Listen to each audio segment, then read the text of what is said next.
Welcome to the final session of the RenDanHeYi OpenTalk, the rise of the ecosystem economy. I hope you enjoyed the other sessions so far. We will do this session in English with an interpretation into Mandarin Chinese. My name is Janka Krings-Klebe and I'm your chair of this session.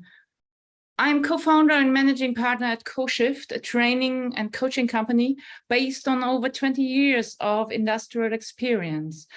I work with companies to help them to stay relevant in the age of business ecosystems. To bring the ideas of management into innovation, also to master students and master student programs. I also give lectures on innovation and agile management and business model innovation. So our session now is going to dive deep into the organizational evolution and strategic revolution of business ecosystems. I'm looking forward to have a great discussion with my fellow speakers. They are both senior experts in the field of business ecosystems. So let me introduce Bill Fischer and Jeffrey Kuhn. So Bill Fischer is Emeritus Professor of Innovation Management at the International Institute of Management Development and visiting Professor of Operations Management at the MIT Sloan School of Management. He also co-founded and co-directs the IMD program on driving strategic innovation in cooperation with the Sloan School of Management at MIT.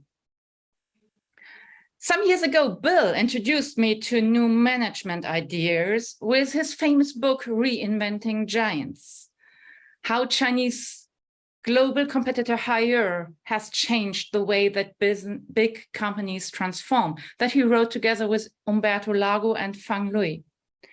And his most recent other books include The Idea Hunter, I think, and Virtuoso Teams.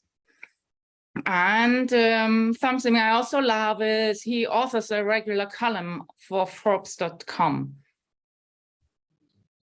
And my other fellow speaker is Jeffrey Kuhn.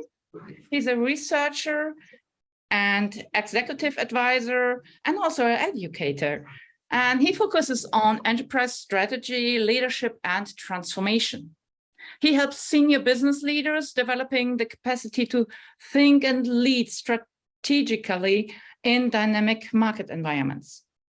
He has served as a strategic advisor to executive teams as well as boards in a wide range of industries around the world.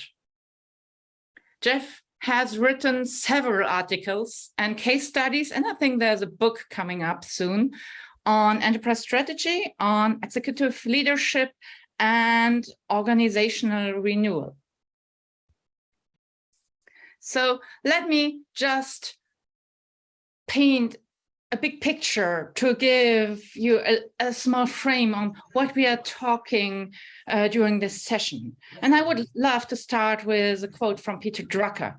Once Peter Drucker said, "The greatest danger in times of turbulence is not the turbulence, it is to act with yesterday's logic."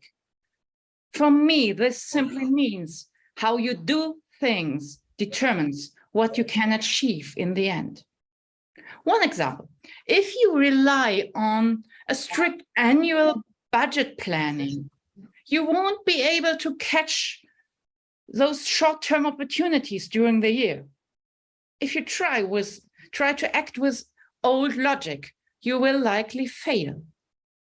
The available budgets will be lagging far behind opportunities.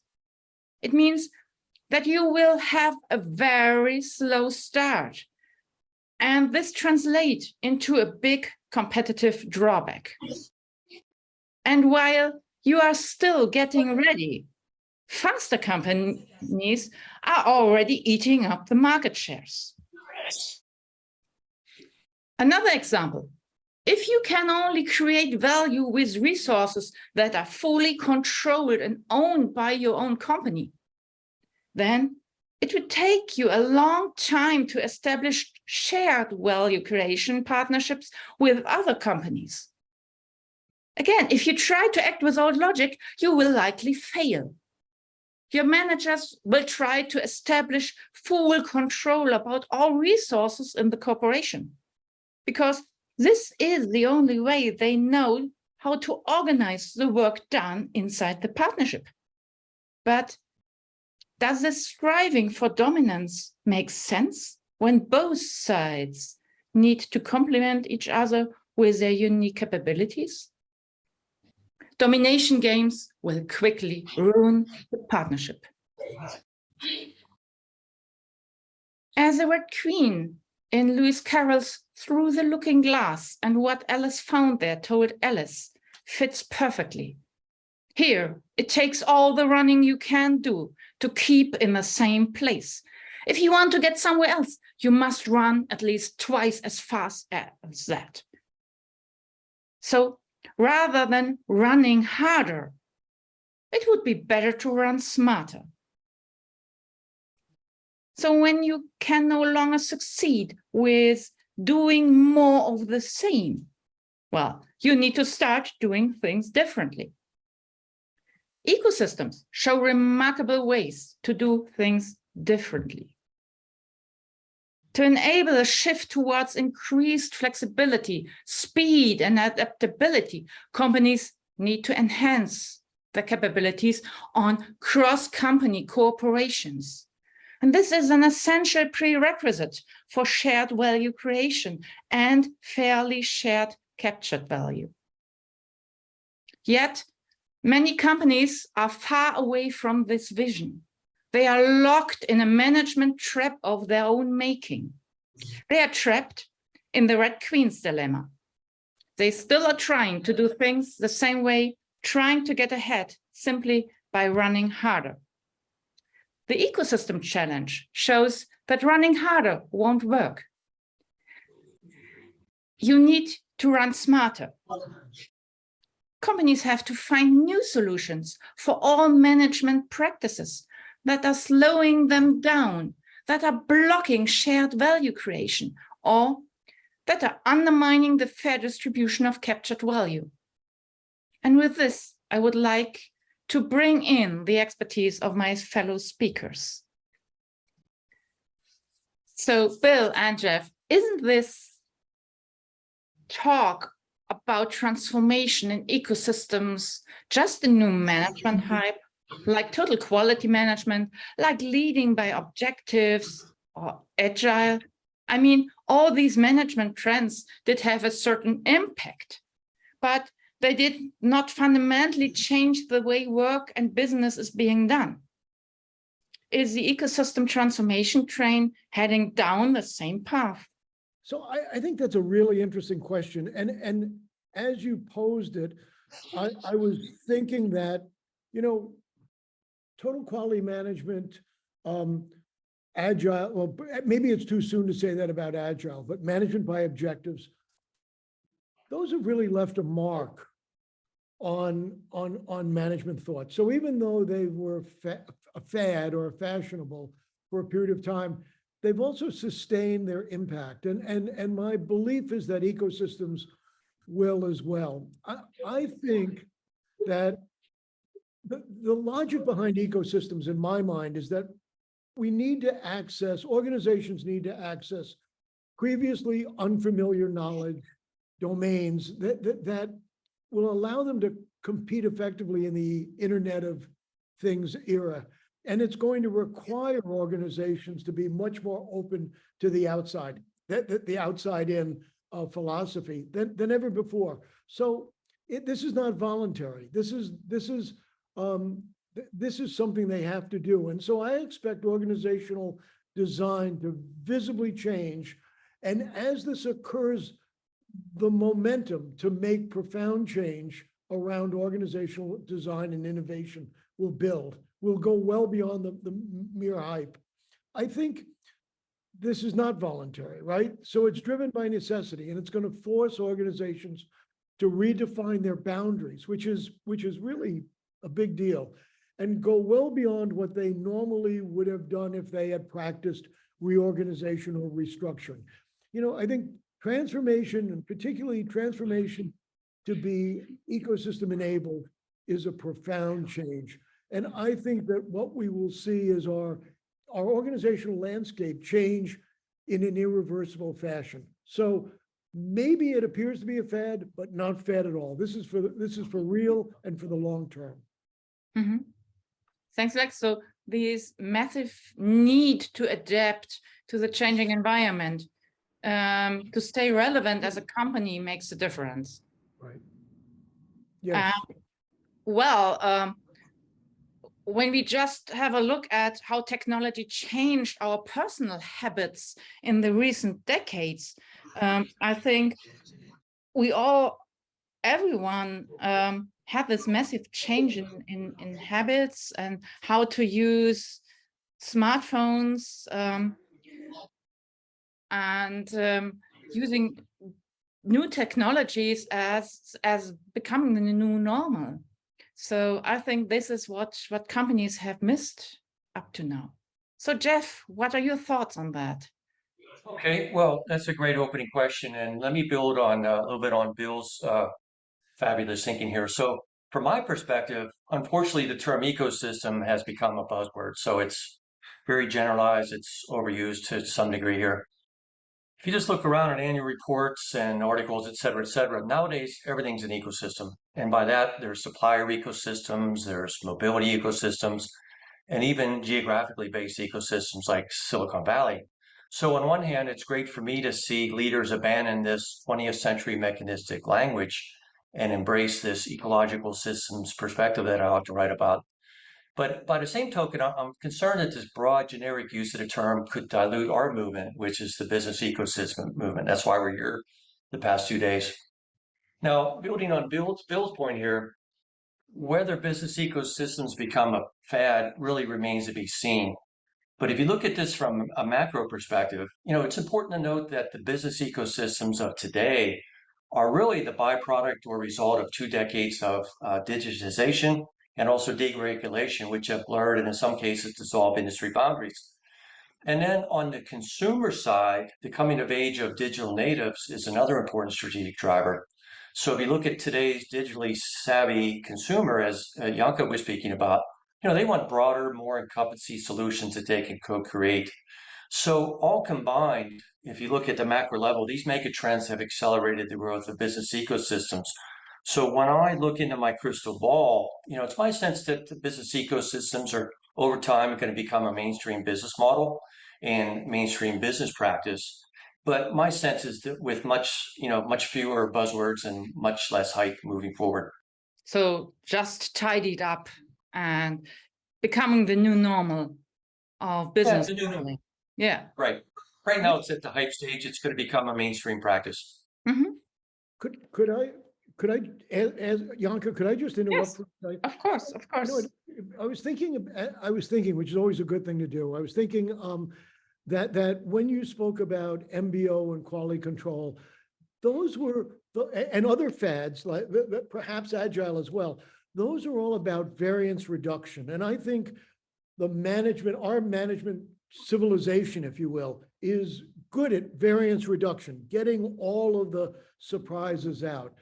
But ecosystem and value chains are all about variance reduction. We're good at that. But ecosystems can be about variance enlargement. They can be about creating unforeseen opportunities. And I think that's going to be a bigger challenge for adoption, right? Has bigger payoffs, but a bigger challenge. So I think that's something we can't overlook. It's going to be, we have to make a conscious and deliberate effort to be more open, to be more co-creative, to share more value. And the question is, how many leadership teams are ready for that? So that's that is really a good point. And just to follow the thought of having ecosystems as the new normal in business modeling, I was thinking about companies that start from scratch may have an easy start with this approach, with this ecosystem approach. It's interconnectedness, as they are used to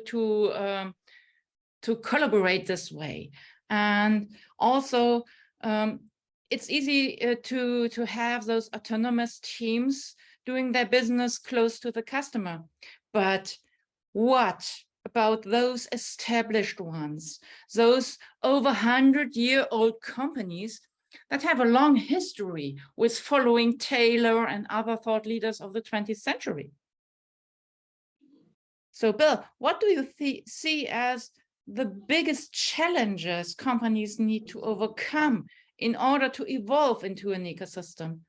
So, look, I think the biggest challenges are really very, very easy to point out. I think it's for the reasons you gave, relinquishing power and accepting ambiguity.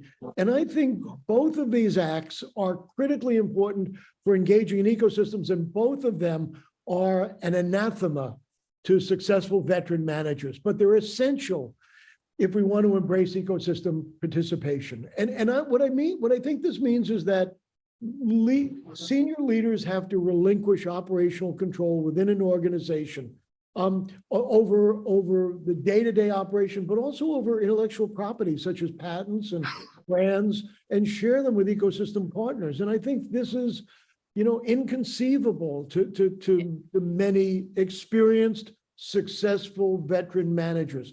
But I think if you're going to pursue opportunity, if you're going to pursue spontaneity, if you're going to use the ecosystem to open up your world rather than maintain it, then you have to get on with your ecosystem partners, including your customers, in different ways than we've done in the past. And so those behaviors, I think, are going to be quite challenging, but they're important to do. The thing about accepting ambiguity is to recognize that as we go forward with co-creating partners, we lose our control really to guide where we want to go. And that's also, I think, quite challenging for managers who have grown successful by command and control. Indeed. This point of, as you mentioned, this changing the power structure can be very challenging in the companies. This is a well-known problem that can be recognized in the news really frequently when an owner or CEO retires from daily business and directly becomes chairman of the supervisory board. Often those former CEOs, they will continue to intervene when major changes in the company are planned.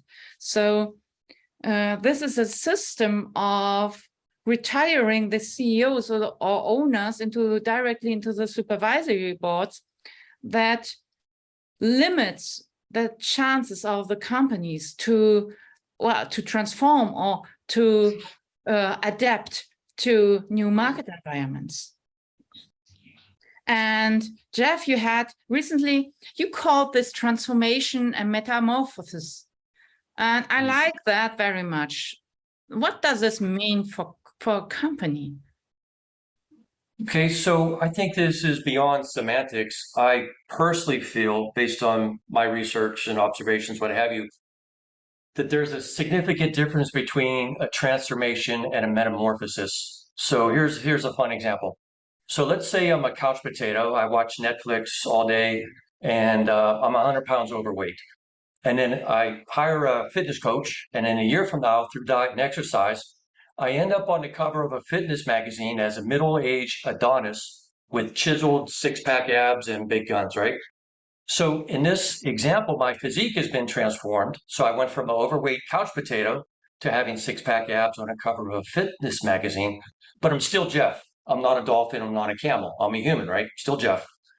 Now, I use the word metamorphosis intentionally here in the context of ecosystem. So a metamorphosis suggests a deeper level of transmutation from one form to another. So just think of how a tadpole becomes a frog, a caterpillar becomes a butterfly. And in nature, this is fascinating. This occurs through a simultaneous process of apoptosis, so that's programmed cell death, and biogenesis, and that's the generation of new, entirely different cells. Now, if we take a step back and look at this from a historical perspective, compared to today's firms, compared to industrial era counterparts, so business ecosystems represent a new, novel way of organizing activity and creating customer value in collaboration and partnership with external entities. So when firms embark on this ecosystem journey, they have to literally shapeshift into a new form. I think Bill is really alluding to that.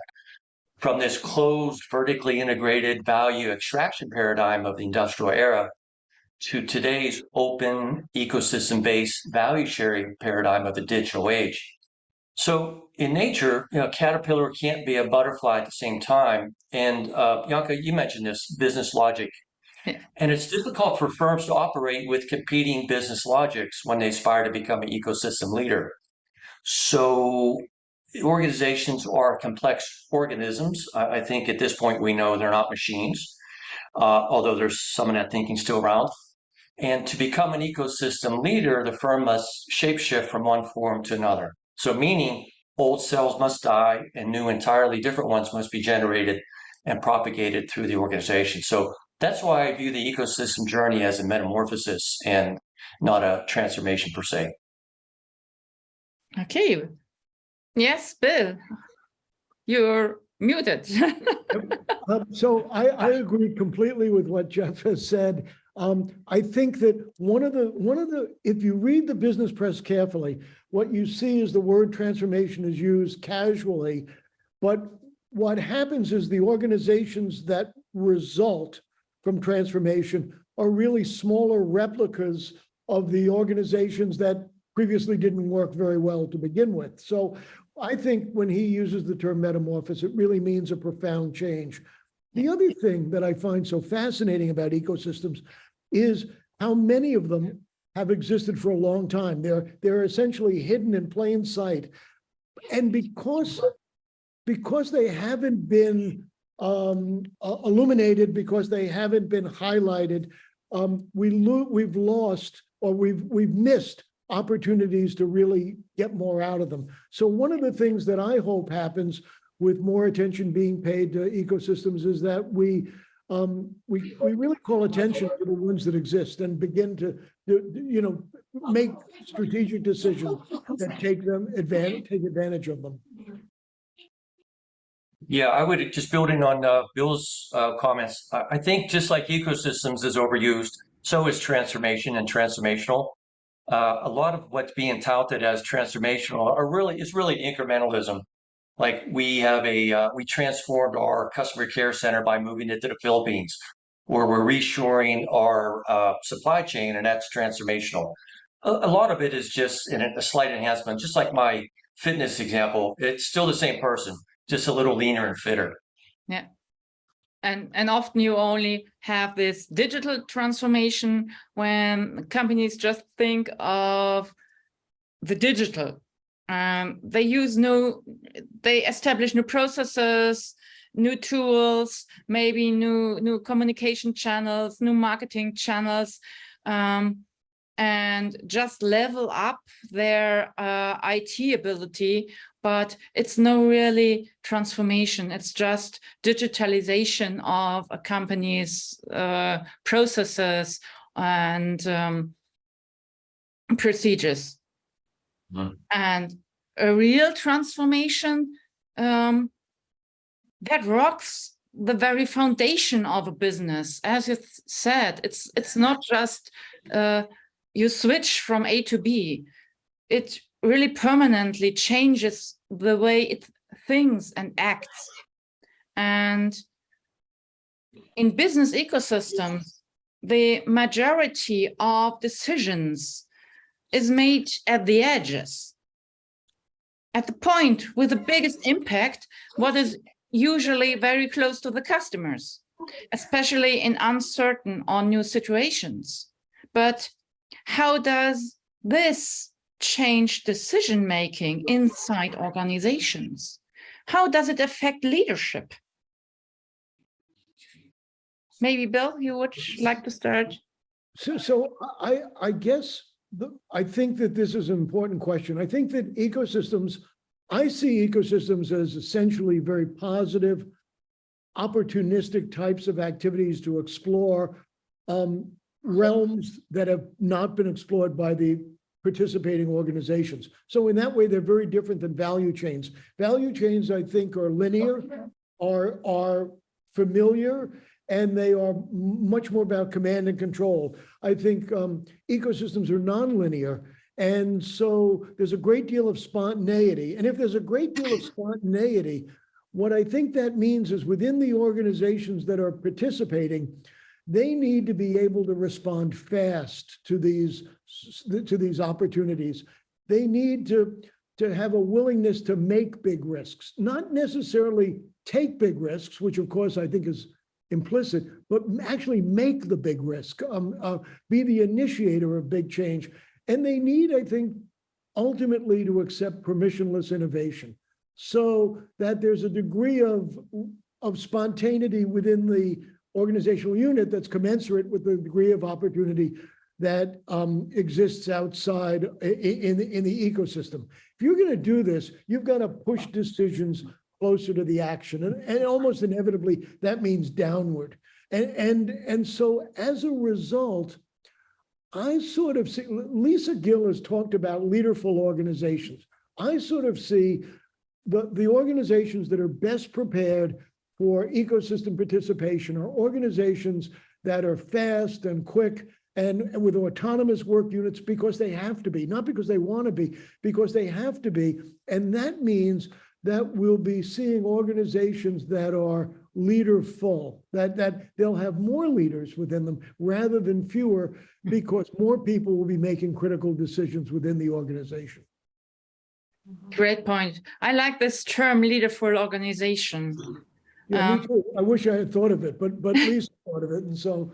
Yeah, but when we look at where most business are today and where they should move to, well, it's so different from today's management mainstream, in which all but the most trivial decisions are concentrated at the top of hierarchies, far removed from customers. What we need is turning the organizational pyramid upside down. Which is what Hire did with RenDanHeYi, Yeah. right? Yeah.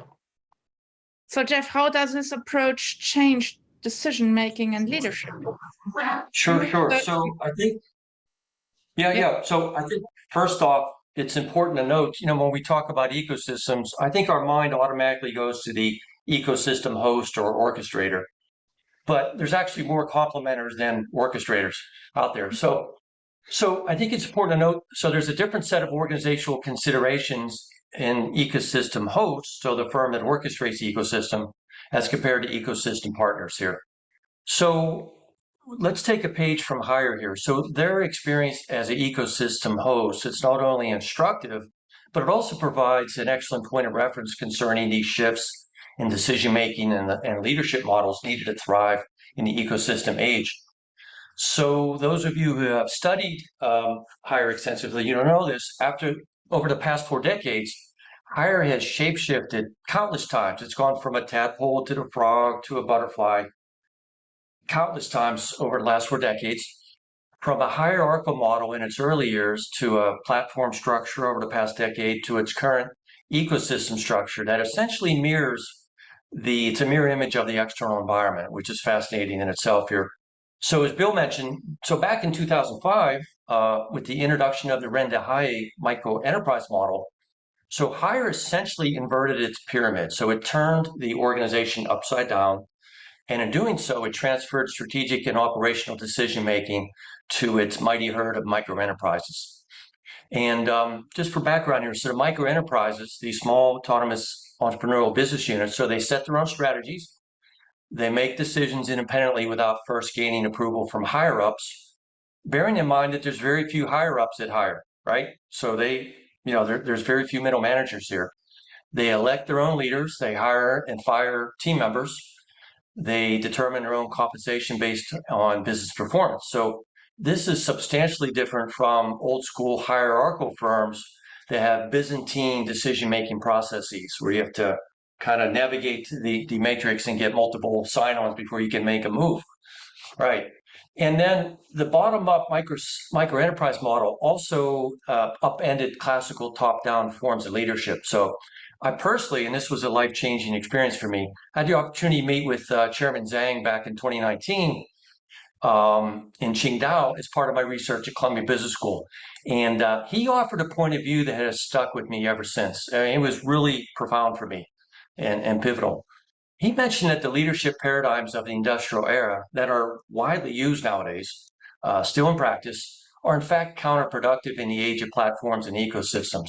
And just to paraphrase Mr. Zhang, he said in this new world, senior leaders are to be servants of the system rather than bosses of employees. And he likened his role to that of a gardener or ecologist, creating the favorable conditions and mechanisms for species in the higher ecosystem to really prosper on their own in a sustainable manner. So if you think about it, this leader as gardener, leader as ecologist, leader as orchestrator, that perspective is profoundly different from the more directive forms of leadership in which employees spent a good part of their day serving bosses rather than customers. It's really a metamorphosis, much more than a transformation of leadership. It's an entirely different model of leadership. Janka, could Yeah. I'd like to say something here. So I agree with what Jeff just said. And I think that actually that philosophy of giving up control needs to not only be adopted within the organization, but needs to be shared outside of the organization. So Jeff used the word host or orchestrator of ecosystems. I don't think those roles are appropriate for ecosystems. I think ecosystems should be centerless. I think that the value chains should be hosted and orchestrated. But ecosystems should be, and here I'm at a loss for the right word, but ecosystems should be convened and allowed to function on their own. So that one of the things that I appreciate seeing in hires ecosystems is where ecosystem partners cooperate, collaborate, co-create without hires involvement. I mean, the health of an ecosystem should be the opportunities that are created for all. And once you have a central agglomeration of power, you lose the spontaneity as well. Yeah. The second thing I want to just say is that I think that if you do that, then you not only have value creation, as you mentioned, and value capture, but you have the issue of value distribution. And that is, how do we share the value that's created among the ecosystem partners, even among those who are not participating in this very activity? And those are really big changes in the way in which we think about how we structure work. Yeah, I heard that on in a session yesterday. I think an ecosystem needs to create some gravity for their teams. Let's say a purpose, shared understanding, how they collaborate. So establish gravity so that everything is keeps in place and doesn't fly around somehow. So I like this rainforest analogy, as what we see today in most companies is a more kind of monoculture, and you have no diversity. And when the industry the company is in has bad times on the market, then several companies just die. But having a rainforest with a higher diversity, like, for example, HeYi with its micro enterprises, maybe you will lose one or two of those micro enterprises, but the ecosystem will survive because of the diversity. You won't put all your eggs in one basket. Right. So I think HeYi is betting on the future by saying we're going to succeed in the future, not because we know what the future looks like, or not because we're better at prediction, but because we're placing more bets, we're taking more chances. Yeah. Some of those are bound to work out, and we'll be there when they do. And that's a very different approach to going into the unknown than people who attempt to forecast what's unforecastable. And so I think ecosystems make it easier to place more bets. Exactly. They are so close to the customer and they are experimenting with several products so they can try out whether this product will be profitable and may lead to into the right future. Or if not, then there are enough other choices to take. So when a company now wants to start with turning into an ecosystem or developing into an ecosystem, how could I prepare the existing management and leadership for this challenge? Mm-hmm. As they were raised in a completely different environment. Mm-hmm. So can I start? Yeah.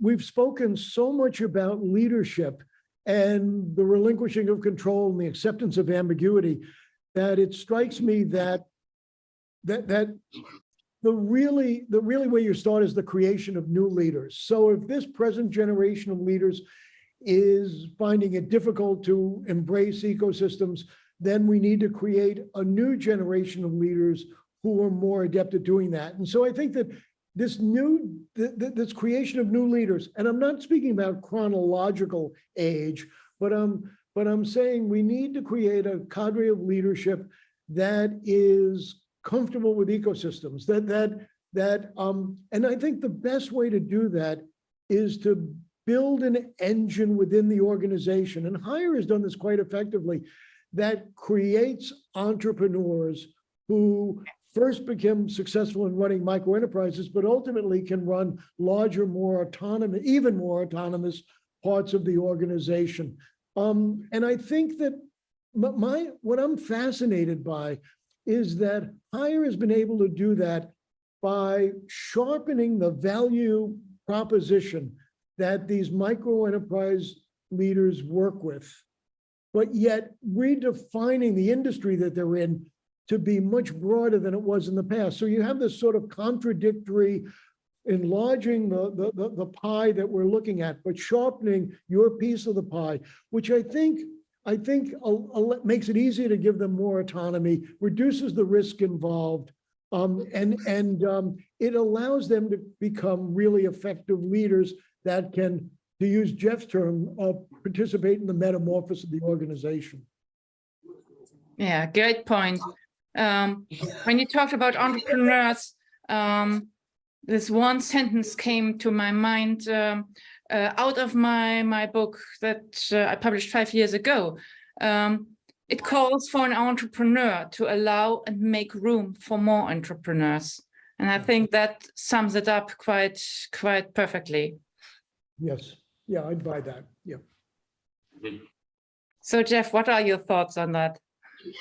Okay, well, what I've seen in my research and work over the last decade or so is that the digital age truly has its own language, lens, and economic logic compared to the industrial era. And then when an organization chooses to participate in an ecosystem, sorry, Bill, either as a host or complementer, it requires as much unlearning of industrial era paradigms as it does mastering these digital age economic principles here. And what I've seen in my work at HeYi is that, ecosystems have incredibly intricate value creation, value capture, and value sharing mechanisms. And I could literally fill up a legal pad with the various organizational capabilities and strategic decisions a firm needs to make in order to be an ecosystem leader. So when you think of a company that's interested in embarking on this journey, especially if they plan to sponsor, I'll use the word sponsor, Bill, sponsor an ecosystem. They need to take it slow. They need to maintain a strategic perspective.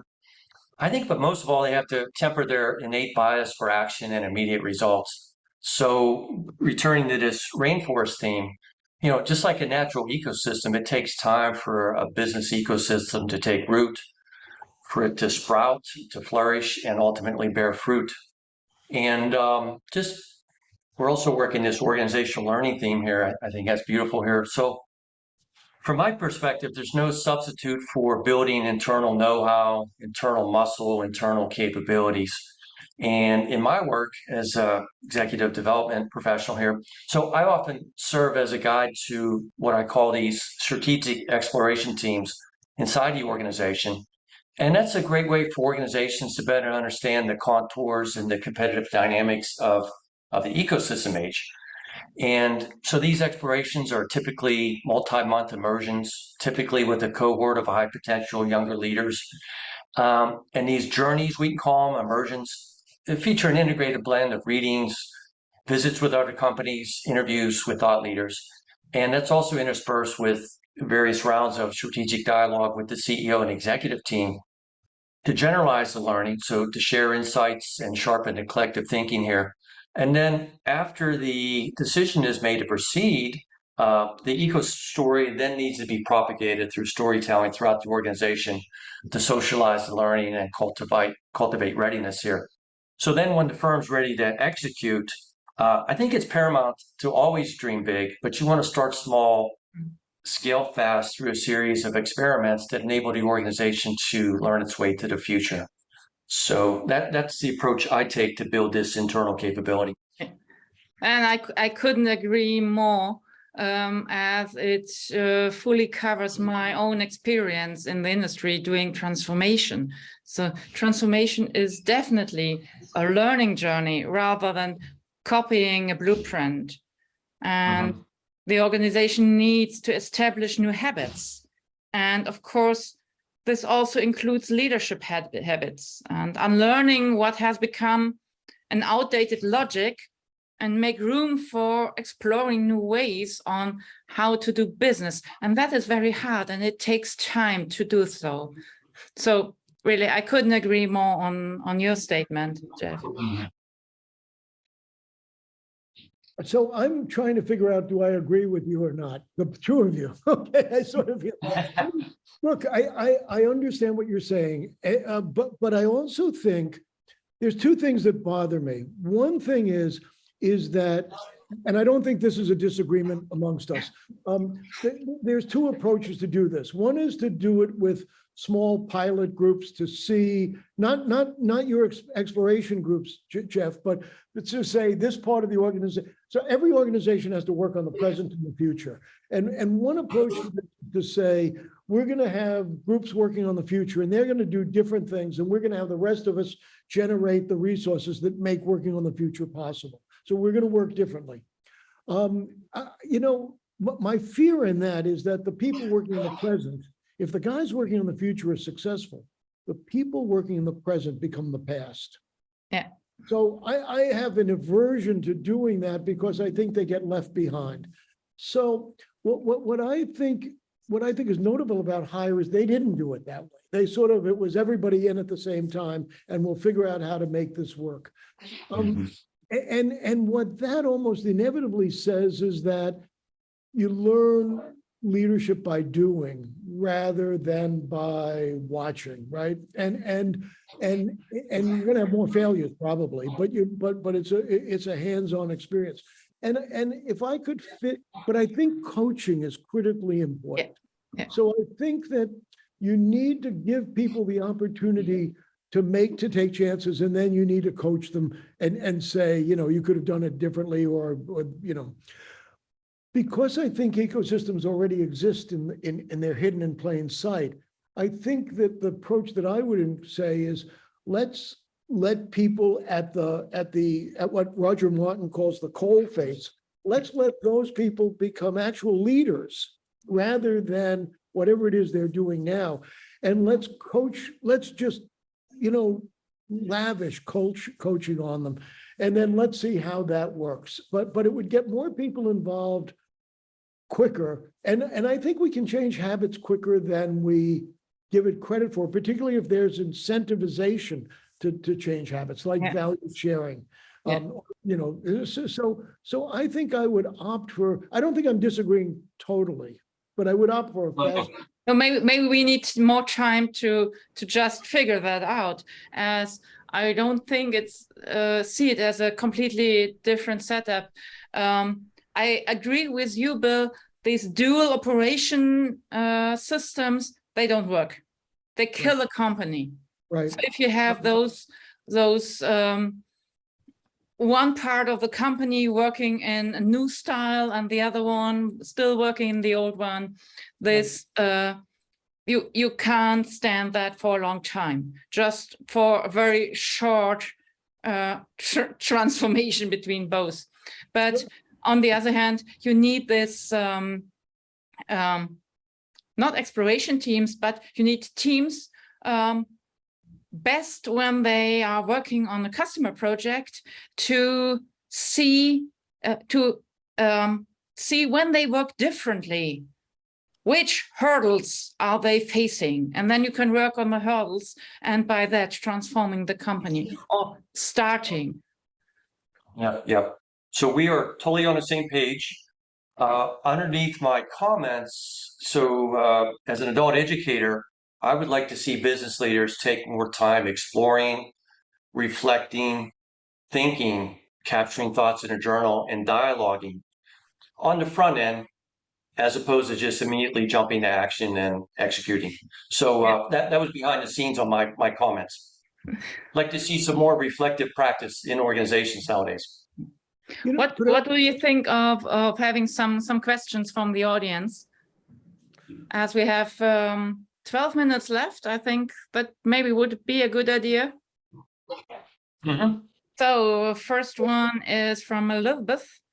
Do you have any suggestions for the kind of shifts in mindset that are required to be effective in an ecosystem?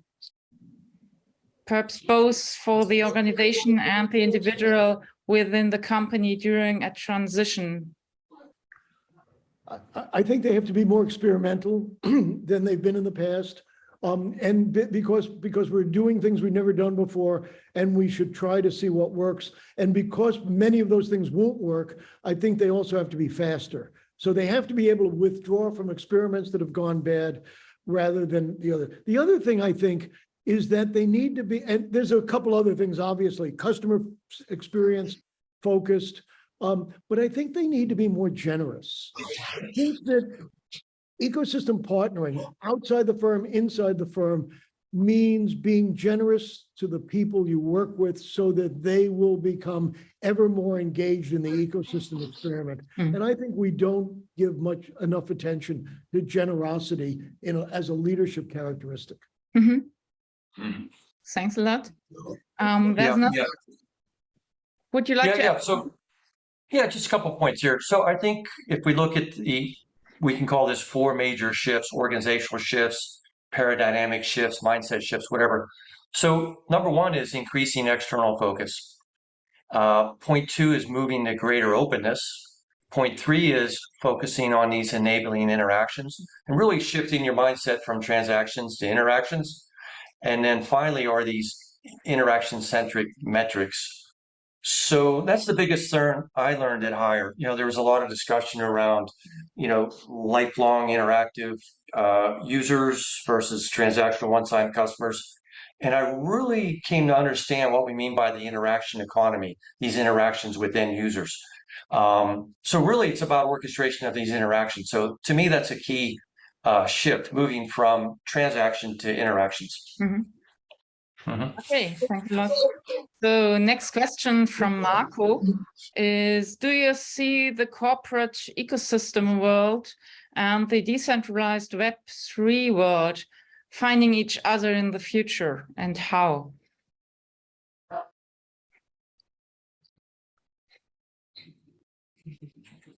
So my answer would be yes, as it's a new technology. Having the option of decentralized web worlds. So I think it would be foolish to keep that out. So I think it's not the question of when and how they find each other. It's just a matter of time, from my perspective. So could I add? Jeff said that external orientation is one of the characteristics that he thinks needs to be emphasized, and I agree with that. And I think that it's even more specifically about the customer experience. I mean, to be obsessive about the customer experience.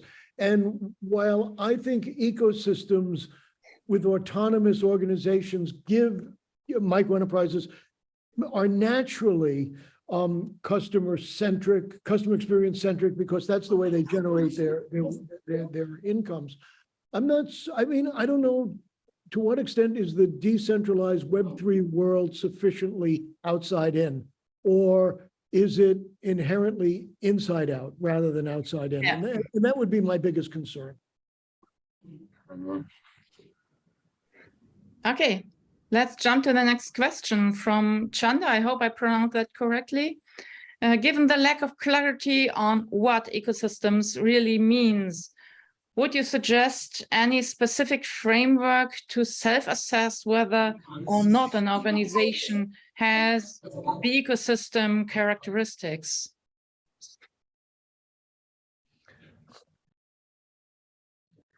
Jeff, why don't you take that one? That one's a difficult one. Yeah, that's a good one. I think that returns to all of our themes we have. So I personally don't have a diagnostic tool, but I'd be looking for whether it's an inside out or outside in organization, whether it's, has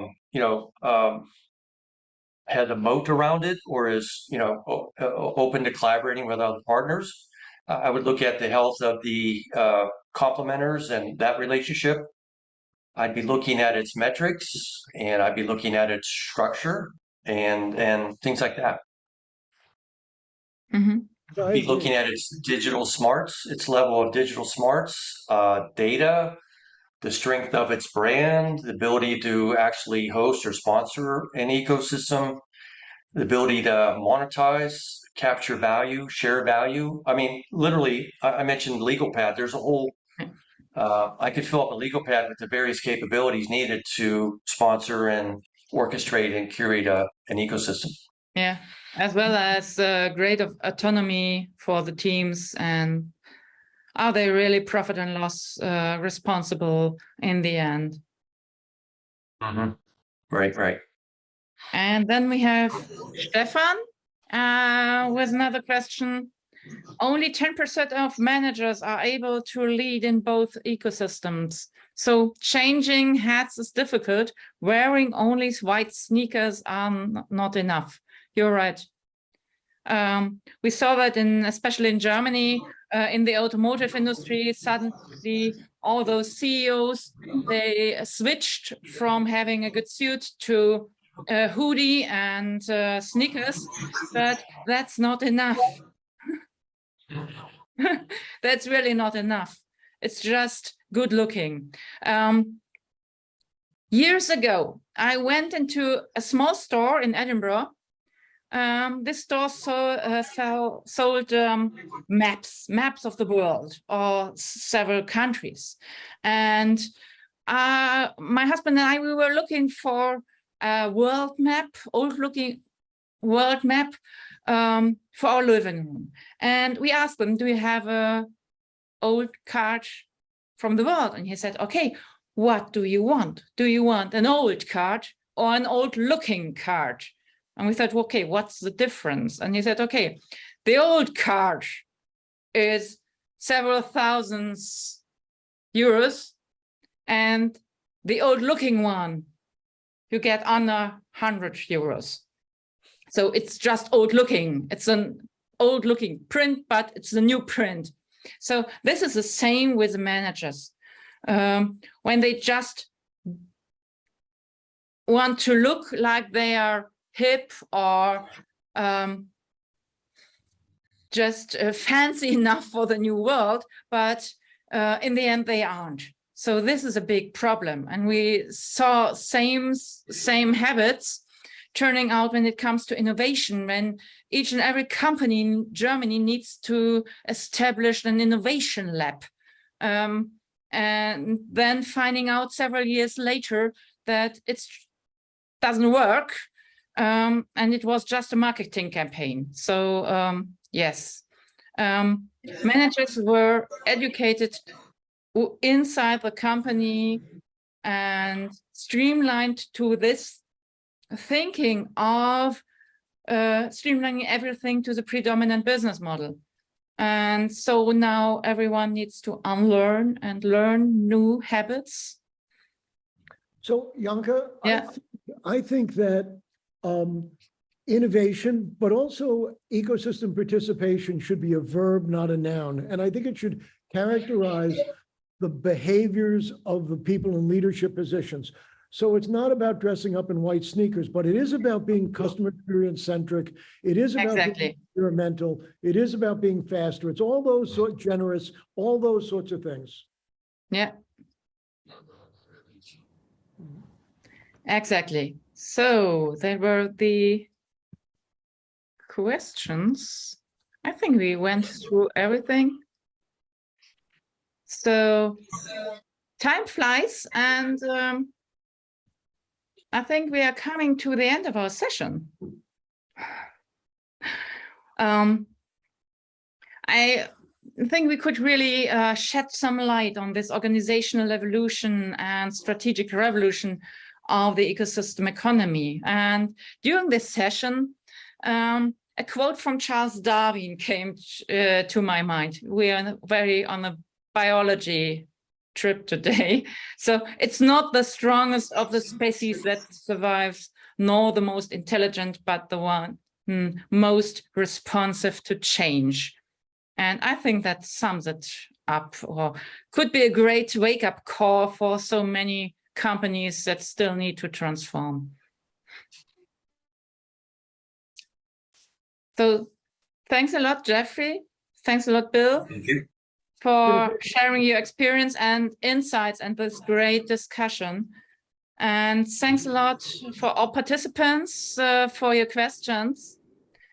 I have some announcements for in the last 2 minutes. Business Ecosystem Alliance will provide the recordings of all sessions in 2 days, as well as the ecosystem learning resource, which is now available on the Business Ecosystem Alliance website. And I also like to mention that all 3 of us contributed to the latest book of the Business Ecosystem Alliance called The Power of Ecosystems. So if you like to dig deeper into business ecosystems and our thinking, then I highly recommend to read this book, and it's also available on the website, and it's for free. And I think Monica is sharing. Yeah, she already shared the link. So it was a pleasure to be here. I hope you enjoyed our session, and goodbye from my side. Thanks a lot, and have a nice evening or day or morning. Thank you, Janka. You were fabulous. Thank you, Bill. Outstanding as always. It was a great pleasure to be with you both and with all of the participants.